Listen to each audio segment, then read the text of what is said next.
Well, today marks World Press Freedom Day. South Africa compares well to other countries, and this is where many journalists live in fear of arrests, kidnapping, harassment, and even death. Now, this year's theme aims to highlight the increased risks of digital attacks on journalists. For more on this, I'm joined by the Executive Director of Campaign for Free Expression, and that's Professor of Journalism, Anton Harber. Prof, good morning to you. Good to talk to you. Haven't spoken in a long time. We're talking on World Press Freedom Day. When we reflect as media practitioners on this day, the word ethics comes to mind, but at the same time, safety has become much of the conversation, is it not? Yes, safety at many levels. Around the world, the figures for journalists killed, arrested, disappeared are worryingly high. And of course, we've had somewhere between 7 and 12 journalists killed doing their work in Ukraine, doing very important work, to try and tell us what's going on the ground in that terrible situation.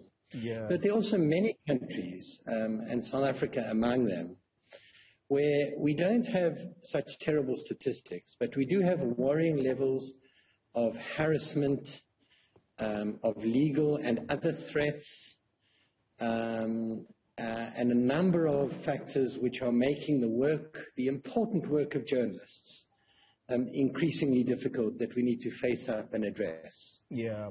Online harassment is a growing problem, and it's a particular problem often for women journalists who face terrible threats and harassment online.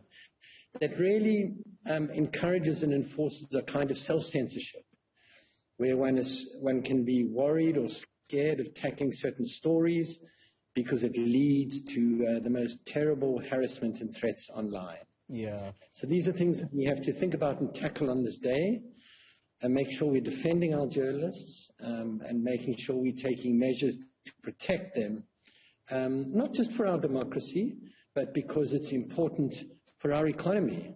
We have to remind ourselves, too, that press freedom is important to our society and our democracy, but it's also very important to a prosperous economy. Professor Harber, and so, yeah. I'm sorry to get in there before you finished your thought. I can't help but notice that you're talking to us from the country of Eswatini. Lots of upheavals in the past few months in that country. I wonder whether you're there on holiday or professional business. And the reason I say this, Professor, is that on a day like this, it also is a reminder to governments of their commitment to observe the commitment that they make to press freedom. How important is that for governments to continue to uphold? Yes, I am in Eswatini, and I'm here to show solidarity at a May the 3rd gathering of editors and journalists here, and an attempt to create a dialogue between the media, government and civil society, because journalists here are saying that they're operating under very difficult circumstances. I think you will know that there's been a high level of conflict and unrest and instability in Swaziland in the last year.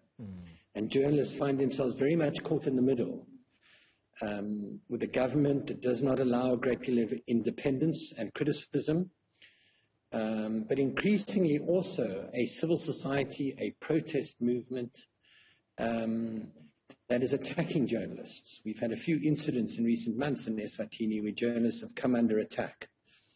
So operating here under very difficult circumstances where we have to fight for the right of journalists to operate independently and to do their job.